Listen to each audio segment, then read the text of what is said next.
Yeah, so occasionally people will DM you wanting to be friends. It's happened to people I know. They're like, "Hey, let's go out for a drink. Let's grab coffee." Someone on the internet has decided your social media is interesting enough. They want to get to know you, and it's a very brave thing to do. Mm-hmm. It's also creeps me out a little. I'm an adult man. I Unless don't. it's a It's man, not then you're happened. not allowed to do this. Men aren't allowed to do this. Not to women. Don't do Oh that. no, not Don't to do that shit. women. I'm gonna delete But it What about immediately. to the gay men? examples. No, gay men are allowed. Girls, gays, and theys only.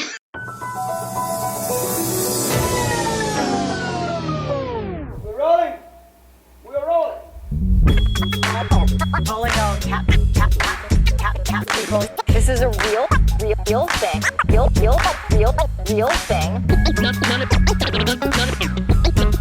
None of you have the balls to stop this. Stop this.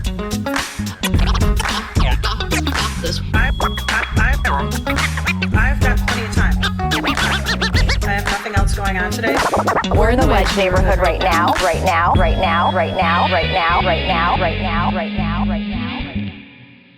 This is not your usual episode of the Wedge Live podcast. This is kind of a self-help episode. It's a feel-good, kind of improve your quality of life, make you feel better. And I'm going to tell you what I'm going to title it. How to Make Friends in Minneapolis, Stop Being Lonely, and Be Happy Forever. Do you think we can deliver on that, the four of us? No. I was going to say yes, Can't. but now if Peggy Sue's voting it down, it's unanimous or bust. Be happy forever? That just seems unlikely. I felt like you should take the George W. Bush approach, and you need to set the bar down here. And then when we somebody is like, "Oh, I listened to your podcast and I made a friend," we can call it, yeah, success. But now the bar is up here, so it's too late. I think it will enrich lives. I really do. And let me introduce my friend, my uptown guy, as I call him, Ryan Brown. My other friend, Alyssa Shuffman, and my final friend, Peggy Sue Amihi Bean, who has resolved her audio issues, and we're going to talk about friendship. And one of the things, a few things have inspired this episode. One, I listened to a podcast interview with some women who wrote a book about friendship, the importance of friendship. Wait, so I didn't read read the book. I did read the book related to this. I also read the episode. book You did. in the last 5 days. Ryan Yes, I said, did. You both? Ryan said, "Oh, you read the book this episode's based on," and I said, "I did." I clearly don't read emails well. Another thing is the pandemic has really just punched us all in the gut, destroyed social lives. It's been very dark, dreary, depressing. Living in Minneapolis hasn't been fun the last couple of years either. So friends are more important than ever, I think. And the final thing that inspired it is I read quite a bit of Reddit lately. I just lurk and I read what's on people's minds. Some of it's disturbing, but a lot of it's a little bit enlightening. And a very common post style on Reddit is, "I'm moving to Minneapolis next week or a couple of months from now, and I've heard that it's an awful place to make friends. The people are cold and distant and cliquish."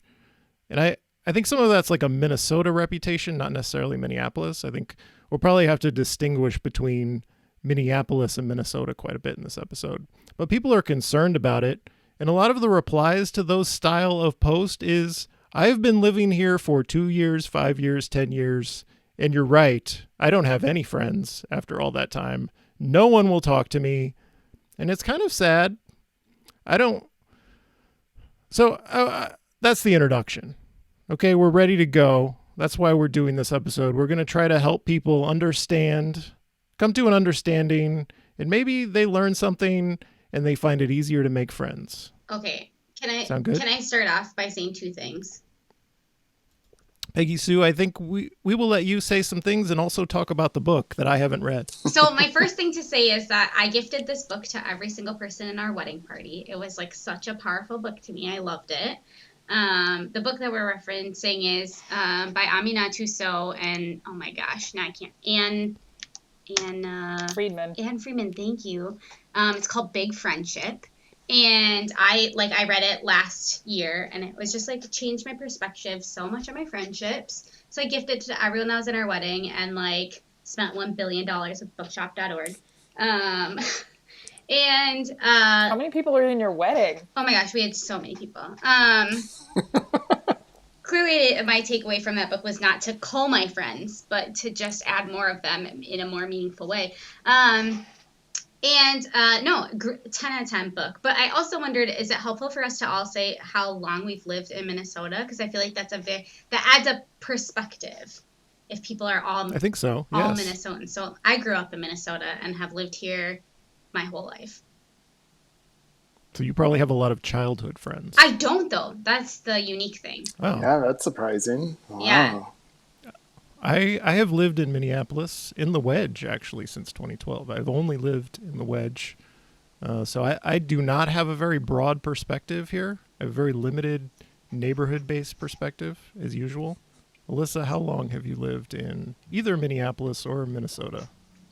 I mostly grew up in St. Paul. We moved to St. Paul when I was 6 years old. And then I went away to college and sometime after college and have mostly lived in Minneapolis as an adult. So a lot of, it's like my grandparents taught it, like my grandma taught at a school in St. Paul. I run into people who are like, did you know Yvonne Schuffman? I'm like, yeah, she was my grandma. I'm one of those. People probably may not know this about me, so I'll go ahead and share that. Like, I was born in Billings, Montana, and when I was younger, my dad worked for the railroad, and so actually, as a kid growing up, moved around a lot. Came to Minnesota when I was in third grade, in the suburb with the terrible name, Coon Rapids.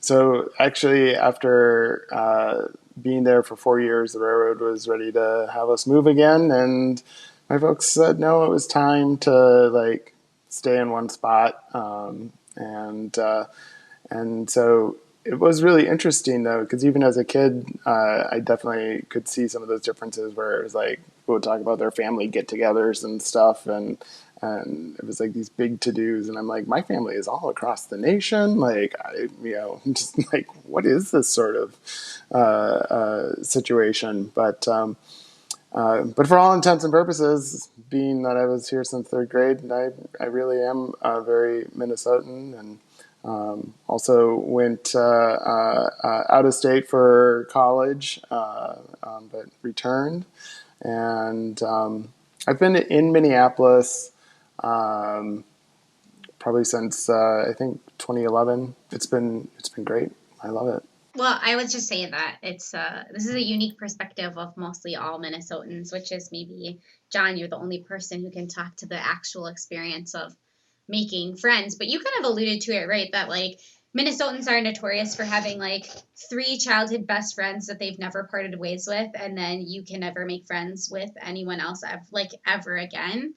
And I grew up in just north of Minneapolis. And so I switched to elementary school as a kid. So I think that disrupted my ability to make like an elementary school friend who's like the friend for life. And then I was so ready to be done with high school that I was like, if I never see any of you guys again, good for me. Super love that. Where I do think quite a lot of people from my high school are still pretty close. I have one very good friend that I've known since the 5th grade, but we didn't reconnect until college. And I think it's still sort of that where like we have a lot of history and like love and excitement, but like I am not the typical Minnesotan where like I have like a friend group that it comes from very far back in my life, because that was just never something that like I ever had as like a kid or a teen. I will say that like I got very fortunate in my current friend group. I met in college while working, and most of them went to St. Thomas, and I went to a school that shall not be named. And in that made friends, and like that's where my current friend group comes from. But I think that I can definitely see the like exclusion of even that group where like we haven't made a lot of new friends that aren't people's partners since we became like a friend group. And I think that's really like to me the antithesis of like Minneapolis friendships is like you meet 5 people who all really like each other, you let those people meet partners, and you will let their partners in. And occasionally you will maybe see 1 of 2 of their friends, like one ring out, but you will not make a deep friendship with anyone outside of that circle. And as Minnesotans, we feel very comfortable with that. We're like, we like this and we know it. No need for more friends. And I think that made it very hard for me to make friends in grad school, where like I came away from grad school where people had moved to the Twin Cities and were looking for friendships and looking for, that community. And I didn't really need that because I had already had that coming into grad school. And now I have some degree of regret, right? Because like, I know people from grad school. I made tons of close friends from grad school, but not to that like level that I saw other people make friendships because they were building that community for themselves. So I'm so thankful for my friend group. I think it's gotten me through a lot, and I have beautiful memories, and like still to this day love these people that I've been friends with for a decade. And at the same time, it definitely prevented me from making friends during like another very meaningful time in my life. So I think that's like, to sum up Minnesotan friendships, is really this like making a core, very tight-knit group of people, and then like never feeling the need to add to that ever, even if you meet someone who's lovely.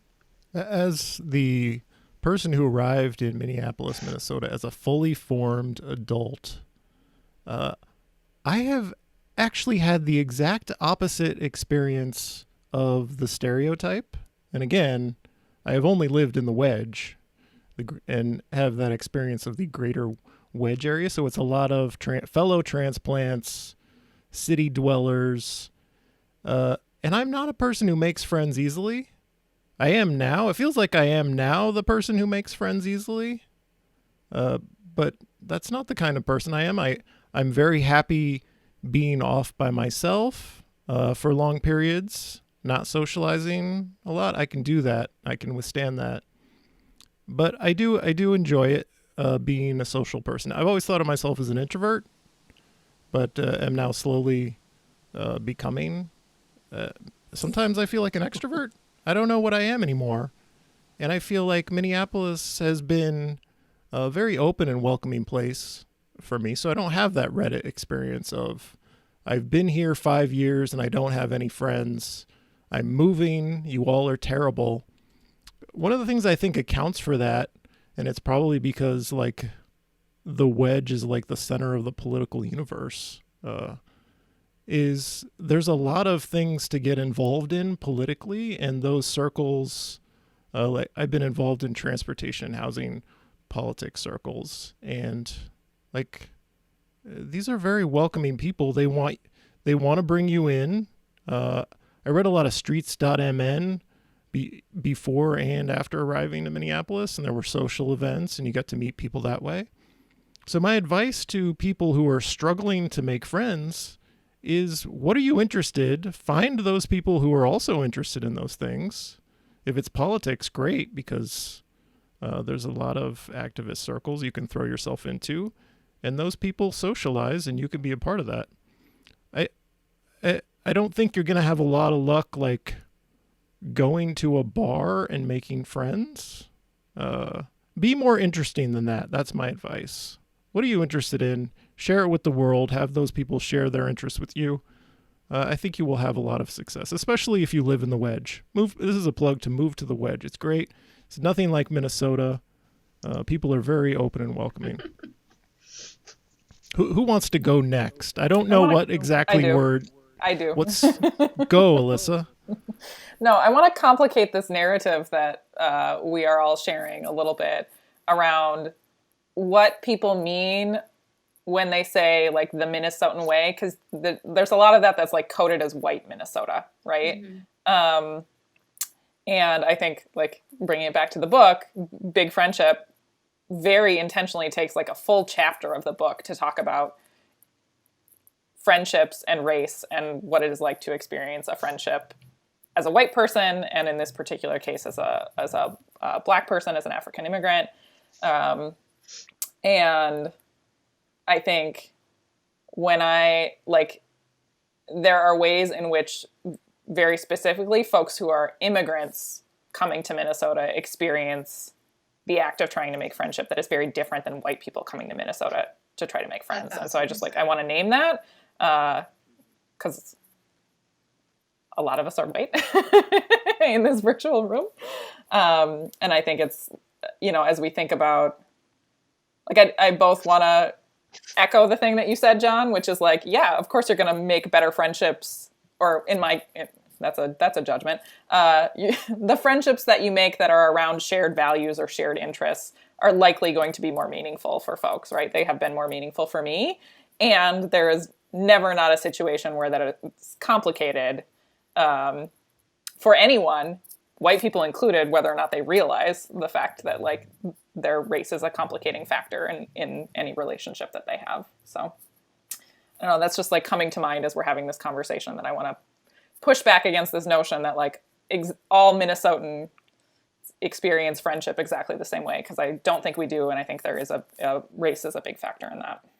I'll agree too, Alyssa, that like when I think about like, my dad coming here, the friends that he had, which then like my childhood closest friend, who I am still friends with today, but not in the way that we were when we were like 7, was just another Moroccan person, right? Like that just was like, yeah, we'll be friends. And I think that like the immigrant experience is much more similar to that, where it's, people using shared community to build friendships and families and connections and network and resource. And so I agree that I think the way that I framed kind of like the Minnesotan, like the Minnesotans will invite you to the barbecue, but they'll never actually give you the address kind of friendship that exists very like in a context of whiteness, 100%. So how has everyone's social life endured or been transformed by the pandemic? Ryan, I will go to you. You're my uptown guy. We spent a lot of time taking walks. There was the unrest of both 2020 and 2021, where we would walk through uptown after Winston Smith was killed at the parking garage. The summer before that, we stood at the top of that parking garage and watched the 3rd precinct burn. So you and I spent a lot of time outdoors because of the pandemic, like watching the city change, and have that public safety debate. So can you speak to that? How your social life has been impacted by the pandemic? Yeah, I will talk about uncomfortable subjects a lot sooner with people who I don't know, which maybe doesn't help me make friends anymore. But more seriously, what for example, like what's the uncomfortable subject that you just introduce immediately? I mean, do we want to talk about how our police department is failing us and our political leadership has been failing us? I mean, police abolition at parties. Welcome. It's a great club. Which is, it's funny that you say the word abolition, and it's like one that I haven't quite embraced, or I'm understanding that it's complicated and that and I guess that's part of what makes it an uncomfortable topic, is because I think people are all dealing with it, and they're dealing with it in very different ways, and some people are wanting to just go with what they know and pull into what's comfortable, and other people are taking the opportunity to explore, and that and actually that being uncomfortable piece is something that I thought about a little bit when I knew that this was the topic of the podcast as well, was just that whether you are seeking to make friends, or even sometimes, with people who you've known a while, sometimes you do have to lean into discomfort a little bit to get to the place that you might want to be, and that might be in different ways. I mean, being vulnerable. So, I say going to those, bringing up uncomfortable topics, but in a way that's me being vulnerable too, just because I'm like, wow, been dealing with a lot, and I don't have maybe the patience that I felt like I used to, and I just kind of cut to the chase, here's where I'm at with these things, and maybe that's an abrupt way of showing what my values are, and then people can be like, "Whoa, too much," or "Hey, let's talk more." I think you have to be okay with being weird, a little weird. Oh, And what? also, I have I'm I have kidding. no I'm patience. super weird. I have no patience for the small talk. So I think like introducing some obscure thing that you're interested in into the conversation immediately. Like I met someone at a friend's like holiday thing, and it's a bunch of people I have no interest in. They're not interesting at all. And I don't want to do small talk. And I found a person who was interested in politics, city politics specifically, and we could immediately like talk about Jeremiah Ellison or some like street reconstruction issue, and we hit it off immediately, and I didn't have to spend 5 minutes being interrogated about what I do, where I'm from, a whole bunch of personal details that are not interesting to me at all. How you like your coffee. Like I like cutting to the chase, and if we hit it off on the things I'm interested in, and I feel like this is kind of a selfish way to be, but also very effective. Let's talk about what I want to talk about, and if we're not interested in that, we don't have to talk at all. How do people feel about that? Well, I think it can be also more reciprocal, right? Like, this is what I'm interested in. What are you interested in? Do either of those things align, right? And I don't know, just going back to the book too, one thing for me that book, I really recommend people read this because I don't think it's a terribly long read either, but is really talking about like, what are your like biggest friendships and how do you invest in them, right? So, I think that was the place, and the book really talks about the struggle of these two women who have a business together, like a very successful business, and are really struggling to also, and it's not a full-time business, it's something they're doing part-time in addition to day jobs and other relationships and not living in the same place, and how you invest in people. And I think that was what was really transformative about that book, and also reading it in COVID and feeling like at this time where like I wasn't seeing a million people, and I was very much a person who overscheduled myself and really wanted to be everywhere, like having FOMO if I wasn't like at every single thing, like very overbooked. And so to read this and then really have that transformative thought of like, oh, like some friendships mean more, like they mean so much. And like you can also have, like you can invest in those really strategically. And also, you can, when you do that, then you can have like this deeper level of intimacy in those relationships, and you can be more authentic in them, and make them more meaningful. And I just think I read this at the same time as my best friend, and like just being able to say like to that person and at the exact same level say like, you're a big friendship to me. Like your friendship is so big that like when we can talk about, how this friendship isn't meeting my needs or what I need from you to support me during certain things, like that was so powerful to know that like I can have that. Like one thing is like, for me is like, if someone is mad at you and they choose not to tell you, like they can take that to the grave, like God bless them, like that's all you. But someone who really cares and means something to you will come to you and say like, hey, this really hurt my feelings, or this like didn't work for me, or like I don't ever want to do that thing together again.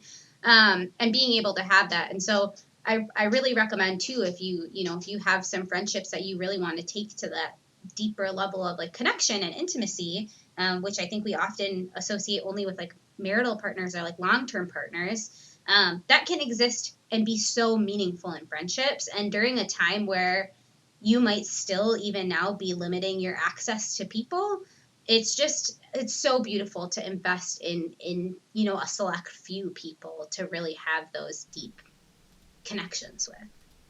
How many friends is too many friends? 5,000. 5,000? A lot of people have this may be a ridiculous question and totally meaningless, but a lot of people have like very wide social circles, and it feels like too many friends. I run into this with my spouse often because our definition of who is a friend is very different. I need to be able to have like values-based, deep emotional conversations with folks to consider them a friend.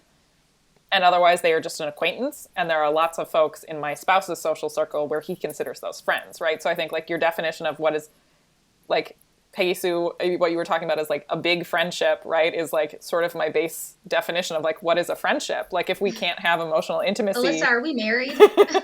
This is also like my husband's perspective. I'll be like, these are friends, and he's like, those are not our friends. I don't know them. It's like we've hung out with them 5,000 times. Yeah, I don't. Yeah, I've seen them. Definitely not a friend. I hope they don't listen to the podcast. Anyway, go ahead, Ryan. Alyssa and I had a moment before the podcast where we were very honest with each other, and we set some boundaries, and I think our friendship has gone to a bigger level. Right. That's very meta of you, but yes, I would agree with that. Yeah. We'll be right back after a brief message from our sponsor. Wedge Live is sponsored by Dispatch. Reports from the Minneapolis and St. Paul arts and culture scene. Dispatch has recommendations for live music, film screenings, taproom parties, even local pro wrestling. Head to dispatchmsp.com to read interviews with the people who make our cities such a fun place to live and find chances to win tickets to upcoming shows. You can also learn where to find copies of Dispatch's print edition and sign up for their newsletter at dispatchmsp.com. That's dispatchmsp.com. This ad worked because I've never heard of Dispatch until now, so... It used to be called Secrets of the City. Do you remember that Twitter account? Yeah, I remember them. They were around, like, a long time ago. But I didn't know they're still around and known as dispatchmsp.com. That's dispatchmsp.com.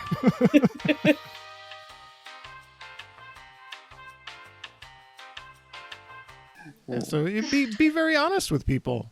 It will enrich your relationship, Brian. I think that this idea, that there are kind of levels of friendship. I even feel like at some point, some of my friends created a friend scale. Like, is this person an acquaintance, a powerful acquaintance? It had various levels. I can't remember all of them at this point, but and as I hear you speak about the book, Peggy Sue, and Alyssa, like that is, ringing a lot of bells for me, and I think that's a really important thing for anyone who is seeking friendship to ask themselves, what is it that I'm looking for here? Are you looking, for some folks to, be able to have a casual conversation with, maybe you enjoy the chit chat or, again, focused on an interest. Or are you looking for that sort of intimacy, a space that can be shared with, one or more people where, you can be vulnerable, where you can have that intimacy, and I think about that within my own friendships that, I certainly have some deep friendships. You use the word big. I'll use that word, big friendship. And it's funny to me because it's like, I don't have to talk with this person for like months might go by. It happens now and again. We don't speak for a while and then it's just like, it's right there. It haven't missed a beat. We still have that level of, we know each other so well. Kind of at that point that it's just, and I know in saying this, there are probably some people who are like, how could that possibly be like a good friendship if you don't like talk to each other every day? And that's, again, it's just, I guess what I'm really getting at is like the perspective, not only of what it is that you want as somebody who might be seeking friendships, but also, recognizing that people have their own sort of scale that they're using and that, I said 5,000 friends earlier because I think at some point that's what Facebook limited people to. You could have 5,000 friends. Back when I used Facebook. I also think there's something like very particular about this moment, at least for me, where like I spent many a night early pandemic, like sobbing in my bed being like, if I leave my house, I'm going to literally die. Like that was like I think that was a lot of our understanding of the pandemic. And so for me, like when you're literally, this is not an exaggeration, you can ask Nate, like literally sobbing in your bed, thinking that if you go outside of the house and interact with people, you will contract a virus and immediately die. Like, I think that really changes your perspective. So like people who were fringe friends that like I saw once or twice a year, like I'm probably just not gonna pick that back up. Like I thought I was literally gonna die 2 years ago. So like that's just not how I'm gonna use my time now. So the hierarchy also sort of sorted itself during the pandemic, where like there are just people that you got out of this place or are getting out of this place where you're like, gosh, I can't wait. This is the first person I want to do the outdoor activity with. Once it's nice out. These are the first people I want to like sit inside a crowded bar with, right? When that's a reality that I'm comfortable with. And that when it's the person you see 1 to 2 times a year, like, no, thank you. I'm trying to get back all the time I lost with those people who mean so much to me. So I don't know. The pandemic really adds a unique factor to this, at least for me. So on multiple occasions on this podcast, Peggy Sue has revealed how she's a 30-something married woman now having a midlife crisis. Is anyone else experiencing that? Has anyone, you don't have to get very specific or make it seem sad, but has anyone felt deeply affected by the last couple of years and feel like they're having that midlife crisis? Well, I don't know that I can say that it's a midlife crisis. I mean, maybe, I guess. But I think, well, in this space, I will be vulnerable here and share that, like, I have come to terms and understood now that I have anxiety. It is something that I hadn't really named before. And with the kind of compounding of both the pandemic and then months later, George Floyd's murder and the events that happened after that, throw on that I started a new job the day after George Floyd was killed. Like, it was a lot. I always would be like, oh, I'm stressed, but it was like, but I can handle stress. That's okay. But now I understand anxiety in a very different way, and I can recognize it. And I bring that up and I share that because I think that is a feeling that a lot of people have around meeting people and getting to know people. And on the one hand, in the early days of the pandemic, being able to there was a part of me that enjoyed the isolation at that point, just because I had so much else that was going through my head, and that I needed that. But it also has been very revealing to me, and as I think about what I was doing before the pandemic, and I feel like, yeah, I had a lot of, casual friends, powerful acquaintances, in that, I could walk into a bar and I know a lot of people and, chat and, do the chit chat stuff that John doesn't want to do. And I was very comfortable with that. And then, as time went on, and then it was like, then when I started to feel the need to be able to reach out to people and that, I realized that, the sort of core group of friends that I have, and that was of course much smaller, but so grateful to have that. And in many ways, was a, work through, the mental health struggles that I've had, as I, work through with all of you, the political realities and public safety situation and the ongoing climate dread that I experience.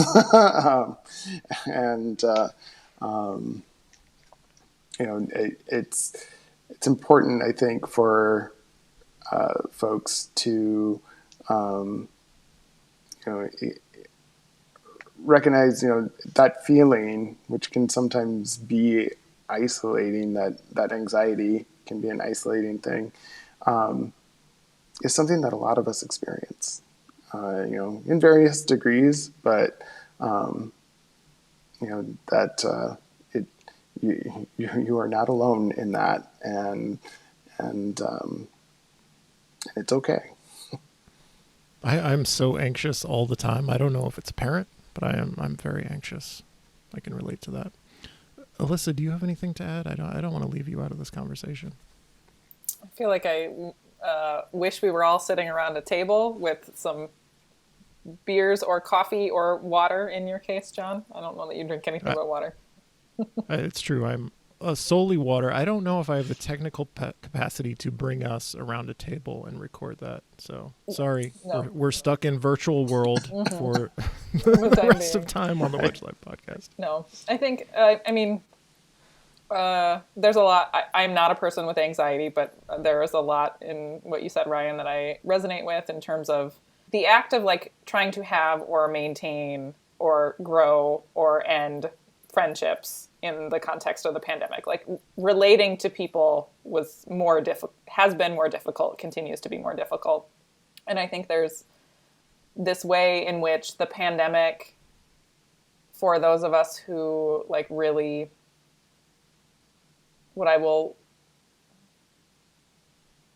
the phrase I want to use is take it seriously, but I think that comes across as more judgmental than I mean it to be. But who like we're really paying attention and like we're more COVID cautious.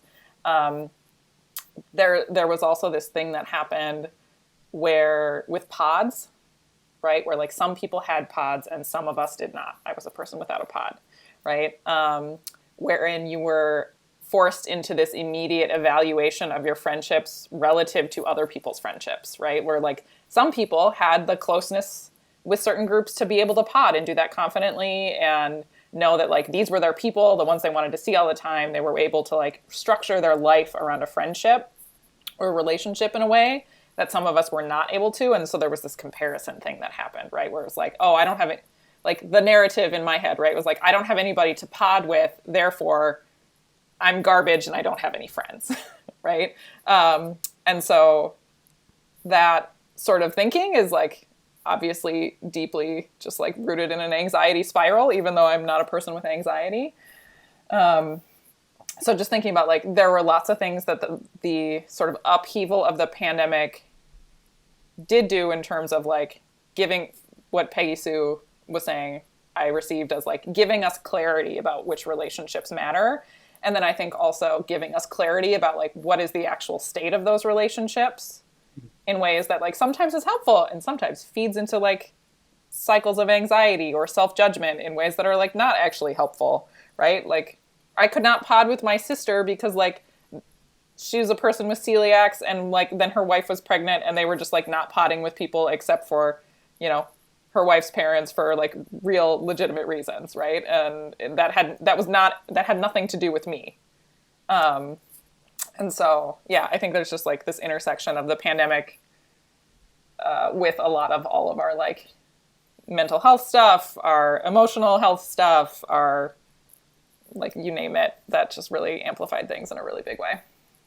I think that there's so much like, I feel like even pre-pandemic or like during the pandemic, watching people like pod together and just being like, oh, I don't have that. Or like these friend groups that are like constantly like on vacation together or whatever.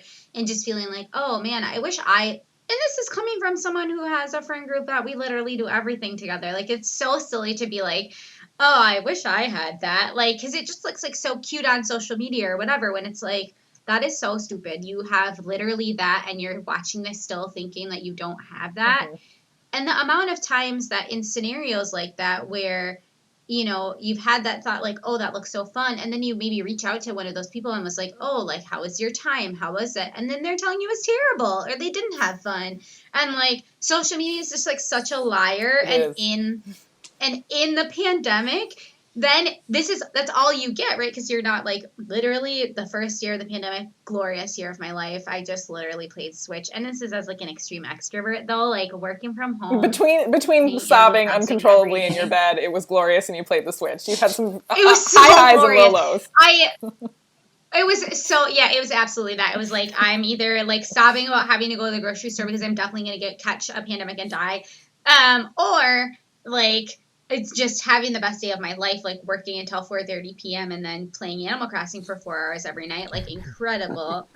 You know what? If you survive the pandemic in a 700 square foot apartment with your future spouse, like we did, like, we're definitely never going to divorce court, right? Like, we made it. But I think in that scenario where your only other like existence is, you know, I was literally not even seeing my mom, right? Like, I was so scared that I wasn't even seeing, like, you know, we weren't seeing our parents.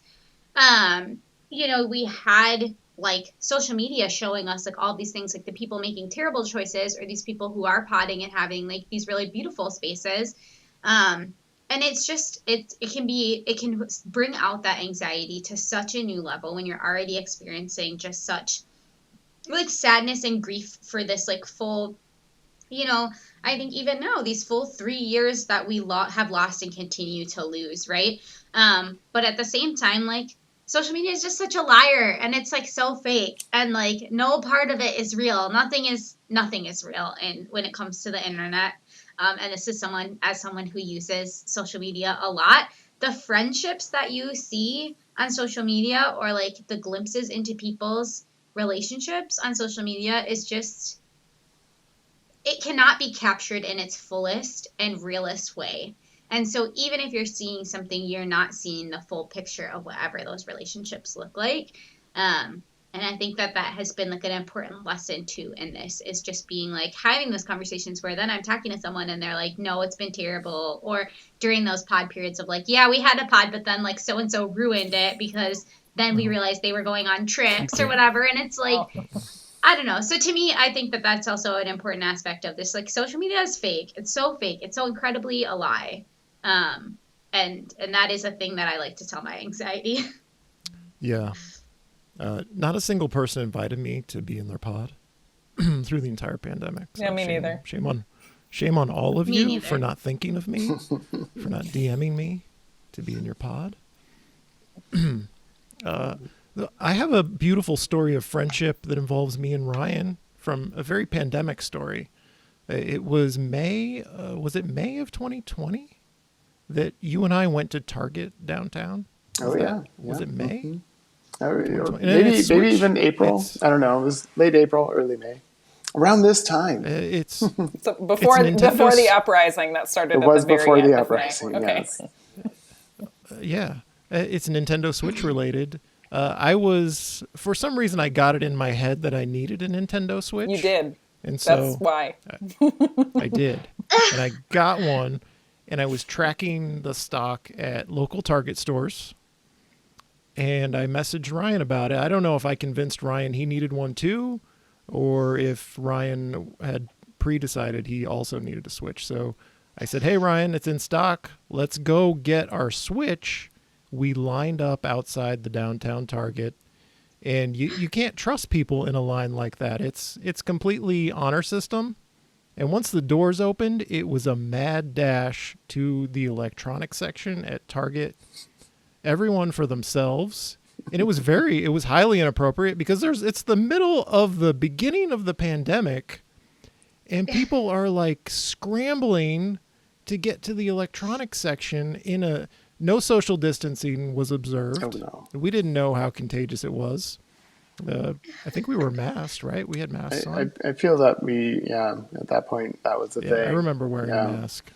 But it felt very inappropriate and very consumerist of us, but we needed that Switch, and I think Ryan and I bonded in that moment of surviving. We got a couple of the last Switches at the downtown Target that day, and now Ryan and I are friends for life. Yeah, I mean, it was like the sequel to Jingle All the Way in the middle of spring. It was like Black Friday as the pandemic was raging. The only thing missing was Arnold Schwarzenegger. We shouldn't be proud of it. What do you do when somebody sends you a DM asking to be friends? No, I don't want to talk about this. Nope. I want to... You don't want to talk about it? I definitely want to talk about this. In a minute. This. First, I want to say that Peggy Sue and I also deepened our friendship over the Nintendo Switch. Okay. Specifically Animal Crossing. Because... Are you going to give your friend code? Are you going to send that out into the world on a podcast? You know, hell yeah. If people want to be my friend on Switch, you DM me and I will show you my very weedy Animal Crossing. There's the segue. Are you still maintaining your island? I feel like I have many cockroaches probably on my island by now. Oh, I am certain my island is a current disaster. I really picked it back up. There was like a moment in January when like the uptick happened and I actually personally got COVID and I like literally couldn't physically move. And the only thing I could do for 5 straight days was lay on my couch. I played probably 40 straight hours of Animal Crossing, and I haven't picked it back up. So I don't know, maybe there's actually just like dark memories associated with COVID and Animal Crossing, and I'm never going to pick it back up. Yeah, I'm pretty sure my island is weed infested at this point. Yeah. Did you finish your story, Alyssa? I mean, we got enough of the story. It's good. Apparently, strangers should DM all of us to be Nintendo Switch friends. That's all. And now you're queued up to talk about strangers. Go. Yeah. So occasionally people will DM you wanting to be friends. It's happened to people I know. They're like, hey, let's go out for a drink. Let's grab coffee. Someone on the internet has decided your social media is interesting enough. They want to get to know you. And it's a very brave thing to do. It's also creeps me out a little. I'm an adult man. Unless it's a man, it's not then happened. You're not allowed to do this. Men aren't allowed to do this? Not to women. Don't do that. No, not Don't to do that women. shit. I'm going to delete it immediately. What about to gay The examples No, I'm men are thinking allowed. of is like men. Girls, gays, and theys only. men doing it to I'm other all men. of those. Perfect. Yes, exactly. Alyssa is allowed. I did do this to a person. Yes. Oh, did you DM someone asking to be friends? I did. I did this to Eric Moran. Oh. Okay. Did it work out? Yeah. We went and got coffee outside of Perennial Cycle. Yeah, Alyssa, I felt like you were very solicitous of my friendship at the beginning. I don't know if our friendship has worn very well, but I felt like you made a real effort to get to know me, and I appreciated that. The way you're phrasing this doesn't sound like a compliment. No, I'm pretty sure it is. I'm not sure she's great at it, but I think you it is. invested a lot. I enjoy you, and the fact that you went out of your way to be my friend, I think was a nice thing to do. Yeah. But apparently you've been doing it to Eric Moran too, so I'm not that special. I mean, pandemic time, to Peggy Sue's point about upset, was like, I did a lot of reevaluation of my friendship relationships and was like, I have not always been the best friend to people. And also, I have not always invested my friendship energy in people who I like really respect and like and whose values align with mine. And if I'm going to like do that in a context in which it feels kind of like society is falling apart, I want to do that with people who I, again, like and respect and whose values align with mine. So that applies to everyone here. Hi, Freds. I think social media is actually a good tool for this. I know I've derided the idea of DMing someone to be their friend, but Twitter has been invaluable for creating a social circle for me, building community. Like if it stops at like sending tweets to each other about politics and just like venting, that you're not really friends. But I think it opens the door to meeting a lot of people, like what I said about getting involved in various causes in the city. Like social media can be a doorway to that. I think it's been very useful and enriching to me personally, as bad as Twitter can be sometimes. Has anyone else done the thing where you DM a person and be like, I want to be friends, or is it just me? I've been on the receiving side of that. You're very vivacious, and people desire you, Ryan. People want to be near you. Well, thank you. I'm flattered. It's very good accepting the compliment. That's a difficult skill.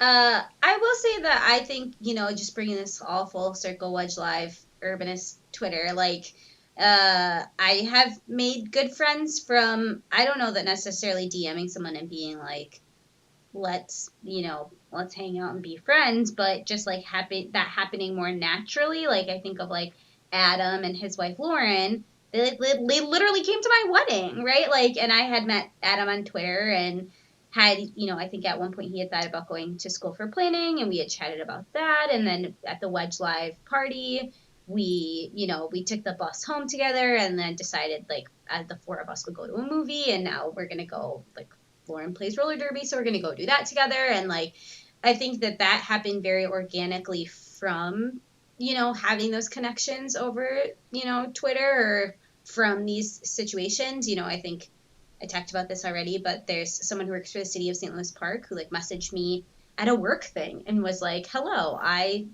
have heard you on the Wedge Live podcast. Do you want to connect? And now we're going to talk about what our cities are doing around sustainability. And Alyssa spoke at an APA, event for me because I harassed her into doing it. It was not harassment. That was a very gentle invitation, and I said yes. And there's nothing about that resembles the word harassment.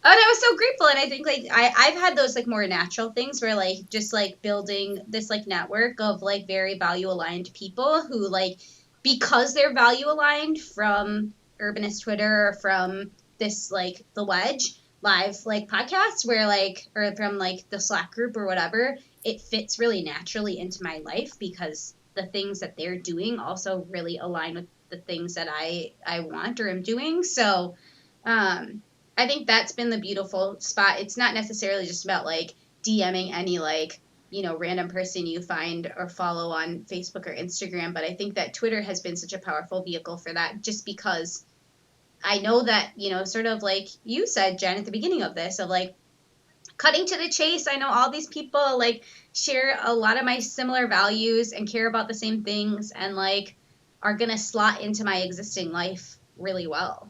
Yeah, I've made so many friends in the way that you've described, going to an event with a theme around shared interests, and you take the bus home or you bike home or, you walk somewhere with somebody.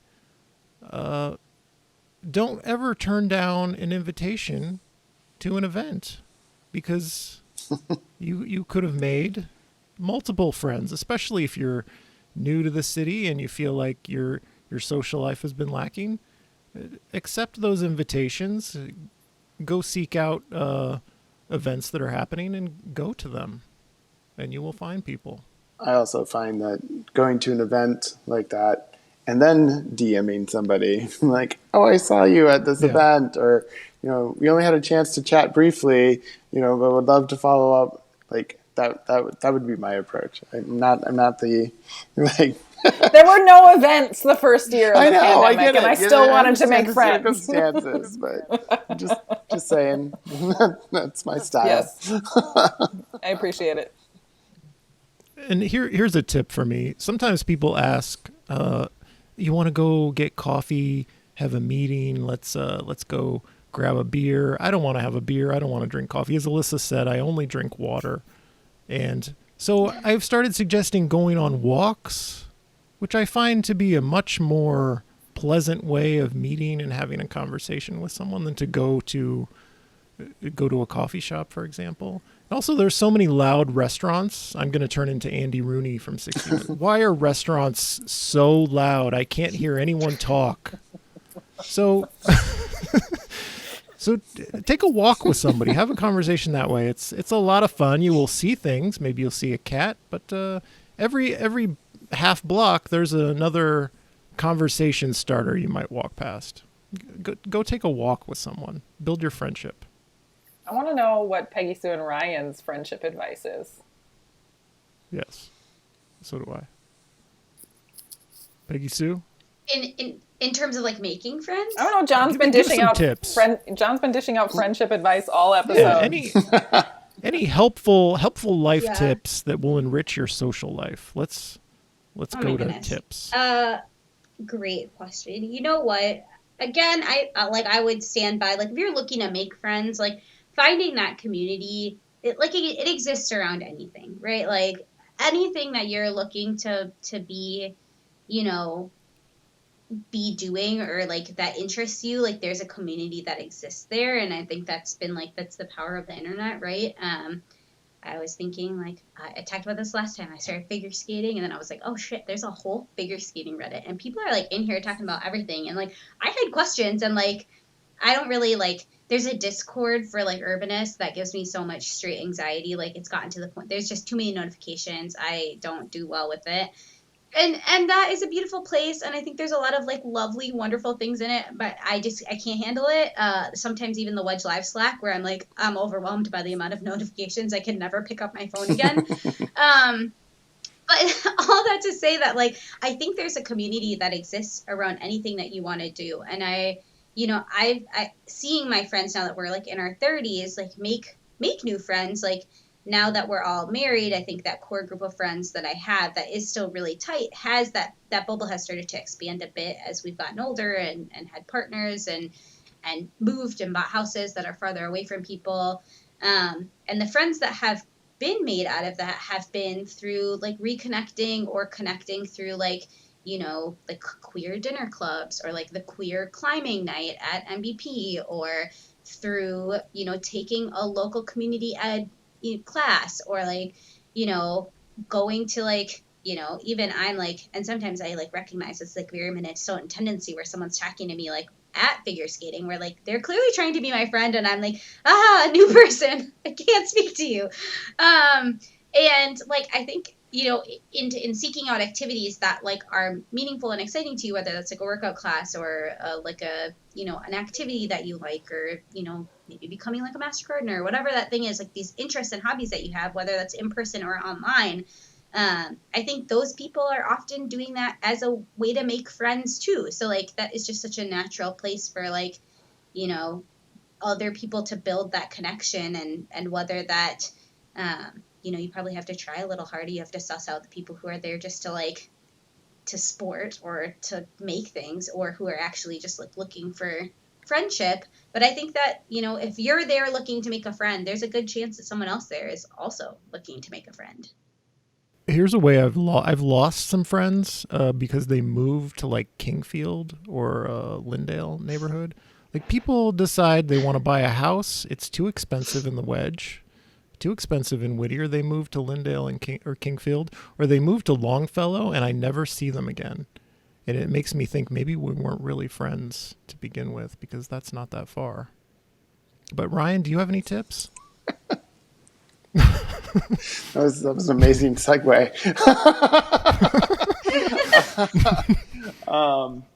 You know, I do agree with a lot of what's been shared, in that, you know, you want to find something that's familiar to you, in the sense of like, it's a hobby that you enjoy, it's a topic that you're passionate about, it's a value that you share.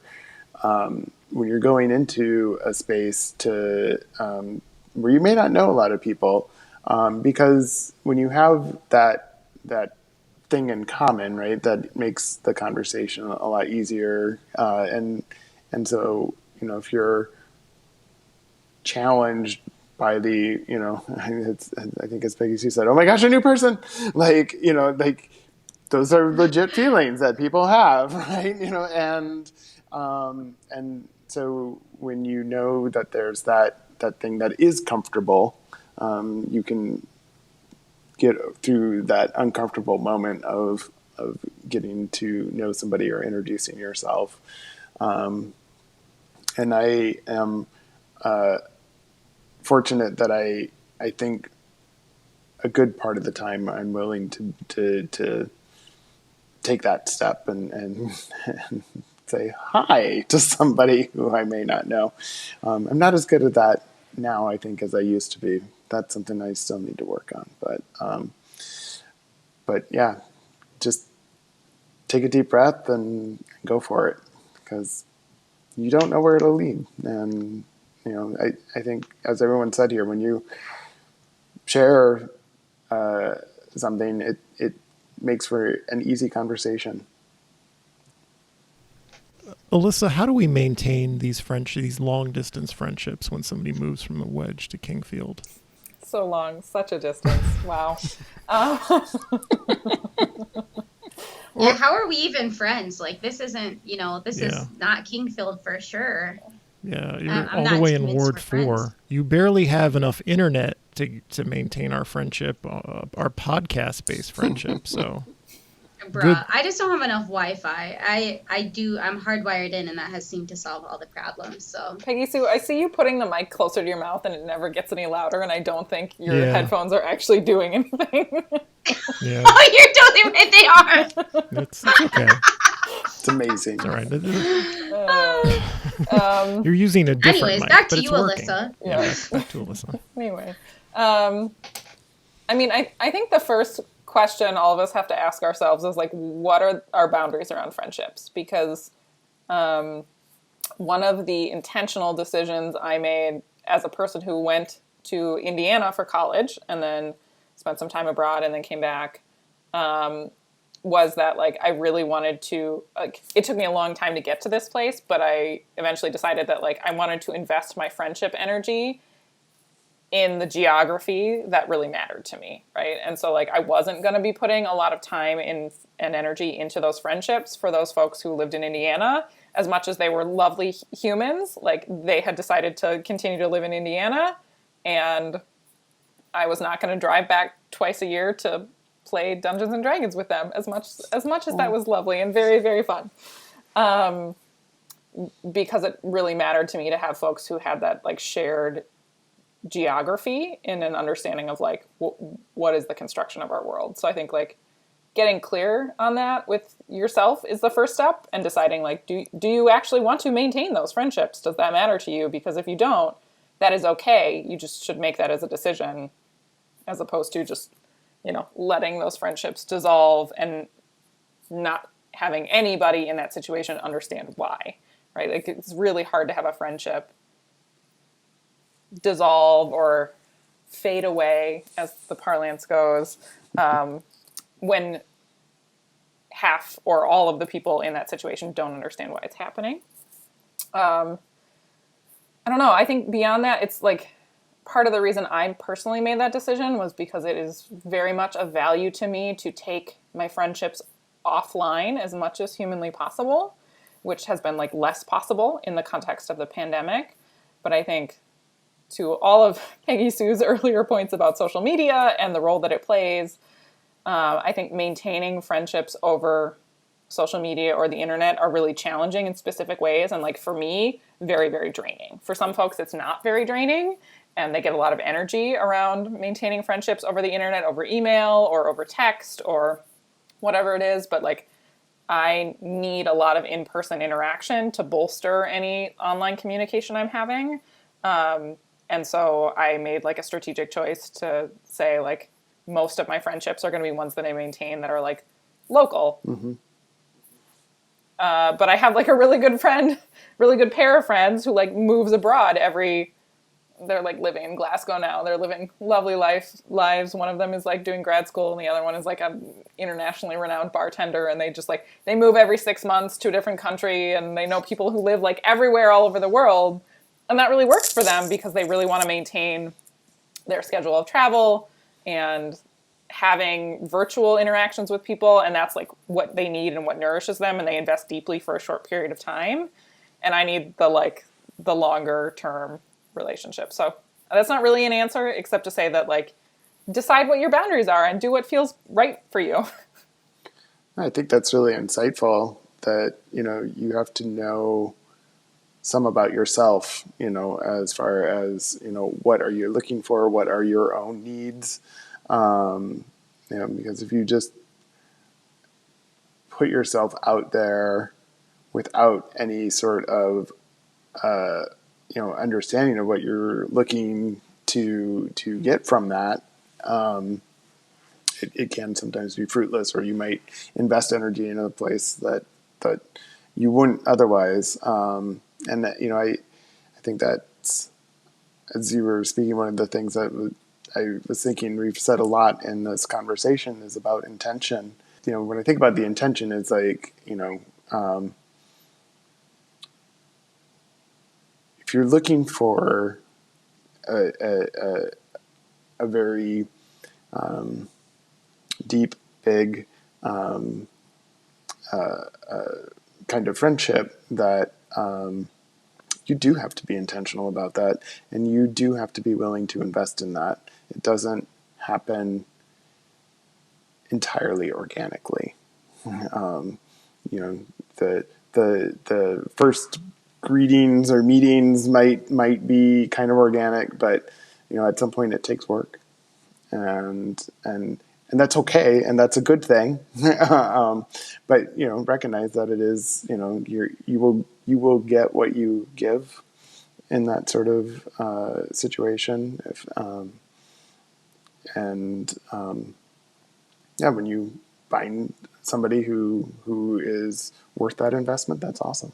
I think just building off of that, kind of bringing it back to big friendships, is like, if you don't know yourself, you don't know how those friendships really like meet your needs or how to meet someone else's needs, right? Like, I think that our deepest, most meaningful friendships operate so similarly to like romantic relationships. And I think that that's something that like I really love, again, about the Big Friendship book, is really thinking about and I think this is something that our generation is learning more than like our parents' generations or generations before them, around like our romantic partners, and like that those partners like have to fulfill like your emotional needs in a way that like I think that people were very like, for many generations, like this partnership fulfills just like this need around like for women, like a provider, if we think about like very early, like 1950s, 1960s, like a housewife and a husband, right? Like there's a lot of like pairing to, have like an output, right? Like someone to mother your children or someone to provide for you. And as that phrase, right, that like women are increasingly more independent, and like relationships are like much broader than just like a man and a woman, right? That like the partnerships that we enter into are far less about like economic mobility or about stability, and much more about like what we need and what works for us, and how like the other person like meets those needs, and how we meet those needs for the other person. And so I think that our like romantic partnerships become much more even like friendships, right? And so the line increasingly, as we like select partners, romantic partners, who are much more like our closest and best friends, and then we have best friends who are like incredibly important and valuable, like those things have started to meet in the middle, at least like for me, right? Like where I see Nate, my husband, as like my best friend in the entire world. I love spending time with him more than I love spending time with anyone in the universe. And like we have so much fun together, and the way that we talk about things and the way that we like gossip, right? Like it's very similar to this like really beautiful friendship that I have with my best friends, right? And like that meets in that similar way. And both of those things are only possible because like I know what I need out of those relationships and how to make both of those things thrive. And I think that that's where like that's what I love about about this Big Friendship book, is really thinking about like how can I articulate what I need so that, like Alyssa said, I can tell someone like, actually this doesn't fit in what my idea of friendship is, or like to have a good friendship I need this, and that to me is increasingly closer and closer to the romantic partnerships we have, where you do have to articulate what you need and what you don't need, and friendships where you can't do that, or where you can do that, are so much better versus ones where you can't have those really important conversations. Alyssa, can you give me any sound where you're like trashing your spouse? Because Peggy Sue is clearly very in love, and we need someone who has the opposite experience, and I'm hoping that's you. I don't think that's me. I am sad that I can't help you, John. Okay. No, I like my spouse, and I think at some point some of you will maybe meet him. He's not an urbanist. He doesn't. He doesn't seem very interested in your friends. I've noticed that he doesn't seem interested at all in your friends, and I admire that. I respect and admire that. He thinks the things we like to talk about are stupid and a waste of time. And I have the same perspective when I meet people. No patience for that. You know, it is very helpfully humbling to have a spouse who like doesn't have any idea of the amount of effort that I and my people have put in to fix Lindale, and then to have him text me that, hey, the county's doing this conversion and people on Reddit seem to think it's good. Have you heard about this? Like, it's very humbling to be like, this is how regular, non-transportation, local politics obsessed folks like receive information. I mean, he's a good sounding board. He is. He's great. What does your average idiot think about this? Hey now. It's not very friendly, John. Okay, I'm sorry. Your average man on the street thinks about a man in a car. You're typically non-engaged resident. Yeah. So at the beginning of this episode, I was like, I've got plenty of time. I have nothing else going on today. And at the end of the episode, we're all like, and I feel like everyone's time is being taken up, including all of the people in the audience. So it's time for our closing segment. And I think we're going to do recommendations, maybe a fun thing you have recently done with a friend or that a friend has done for you, something like that. I'm going to go first. I'm going to say Ryan had a few people over to his place and we played a unicorn-themed card game, which I was very skeptical of, but it turned out to be a lot of fun. Thank you, Ryan, for giving me that experience. And I feel like we're closer because of it. Do you have a recommendation, Ryan? It's always a good time looking through the mythical forest for the magical unicorn. Yeah, what is the name of that card game? What's the name of it? I believe it's Magical Unicorn Quest. It's a lot of fun. Play it with your friends. I can recommend it. I will absolutely look it up on Board Game Geek. Yeah, definitely. I'll have you over, friend, and we can. Let's do it. Let's do it. We should all have a. Maybe that's whenever you figure out the around a table version of podcasting, we can do a follow-up friendship episode while we play Magical Unicorn Quest. And we might not be friends after because you might be stealing people's unicorns. I will say one thing that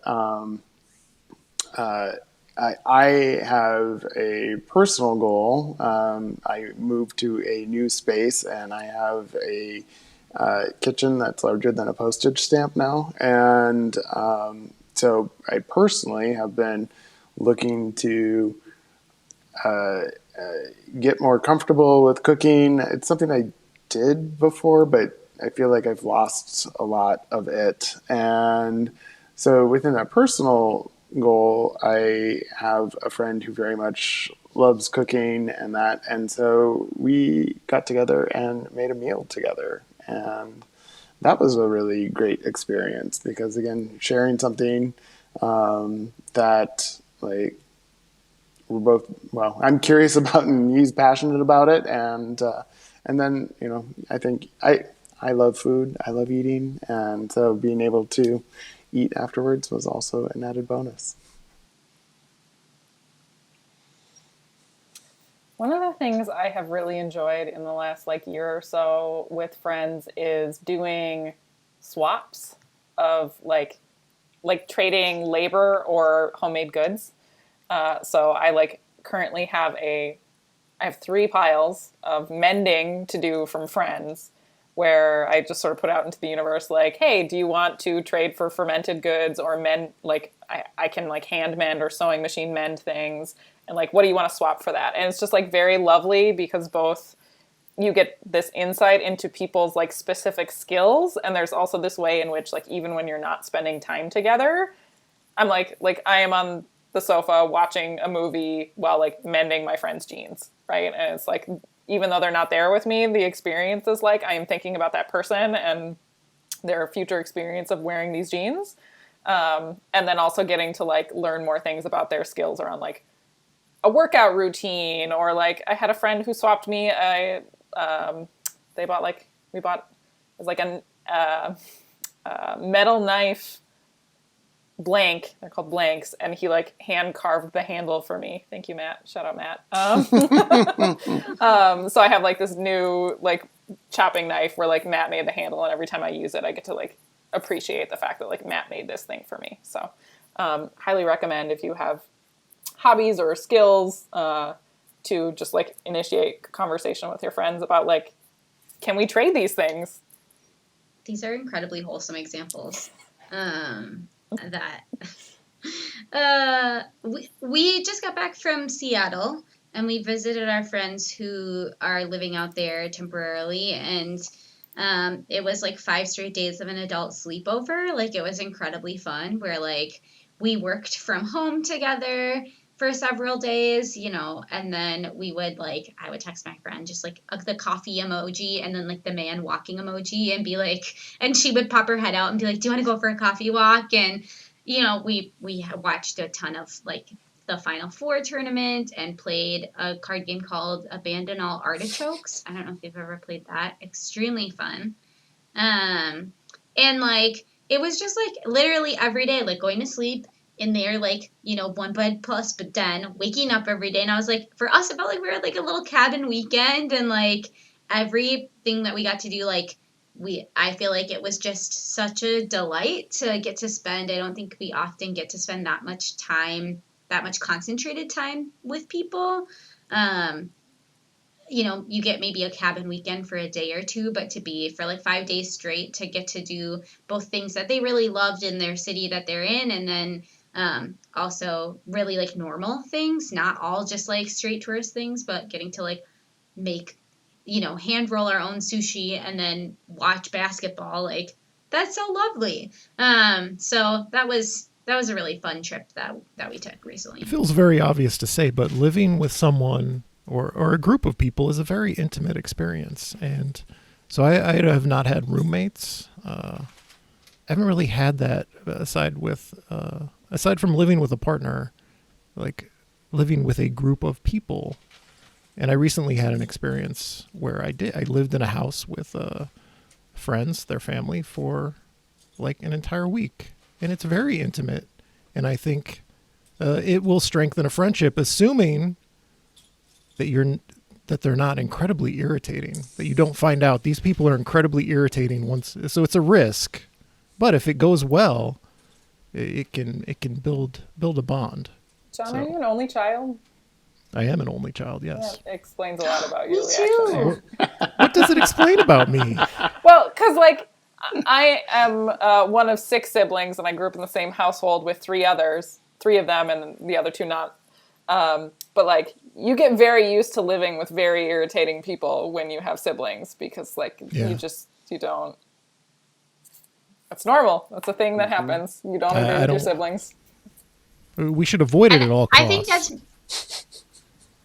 I think that's maybe my like joy of being in this house for 5 days with people and being like slumber party, is that I was also like an only child. So I was vibing by myself most of my life. Put me in a sleepover. I'm great. I love humans. Those are very good recommendations. I feel like we have grown closer over the course of these 1 hour and 18 minutes. Thanks to all of you for joining me. Ryan Brown, my Uptown guy, Peggy Sue Amihi Bean, Alyssa Shuffman. It's been a great episode. People are going to be enriched. This has been the Wedge Life Podcast. I'm your host, John Edwards. Thank you for listening. This is a real thing. Real thing.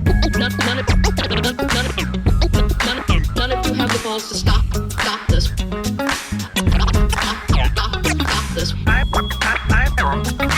I've got plenty of time. I have nothing else going on today. We're in the Wedge neighborhood right now.